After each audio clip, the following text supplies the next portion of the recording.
నమస్తే and welcome to hit TV. ఎంతో మంది ఎన్నో ఆశలతో హైదరాబాద్ సిటీకి అడుగు పెడుతూ ఉంటారు. అందులో సక్సెస్ అయిన వారు కొంతమంది మాత్రమే. మరికొందరికి నిరాశే ఎదురవుతుంది.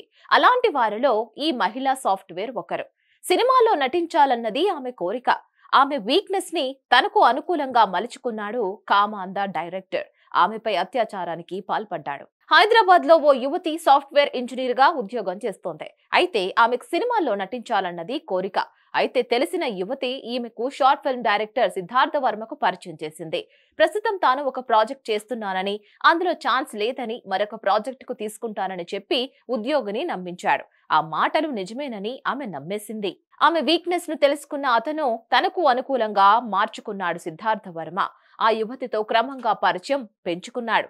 సినిమాల్లో ఛాన్స్ ఉందని చెప్పి ఆమెను నమ్మించాడు. చివరకు డిన్నర్ కు తన ఇంటికి పిలిచాడు. కూల్ డ్రింక్స్ లో మత్తుమందు కలిపి తాగించాడు. అనంతరం ఆమెపై పలుమార్లు అత్యాచారం చేశాడు. చివరకు తాను సిద్ధార్థ చేతిలో మోసపోయాను అని తెలుసుకున్న బాధిత సాఫ్ట్వేర్ నేరుగా గచ్చిబౌలి పోలీసులకు ఫిర్యాదు చేసింది. రంగంలోకి దిగిన పోలీసులు షార్ట్ ఫిల్మ్ డైరెక్టర్ సిద్ధార్థ వర్మను అరెస్ట్ చేశారు. ప్రస్తుతం నిందితుడిని విచారిస్తున్నారు. షార్ట్ ఫిల్మ్ డైరెక్టర్ చేతిలో మోసపోయిన బాధితులను కనుక్కునే పనిలో పడ్డారు. మరిన్ని అప్డేట్స్ కోసం stay tune to hit TV. Hit TV app ని డౌన్లోడ్ చేసుకోండి. ఇందులో short news, live news, entertainment movies అన్ని అవైలబుల్ గా ఉన్నాయి. Please download hit TV app. Hit TV app hit TV app ని ఫ్రీగా డౌన్లోడ్ చేసుకోండి.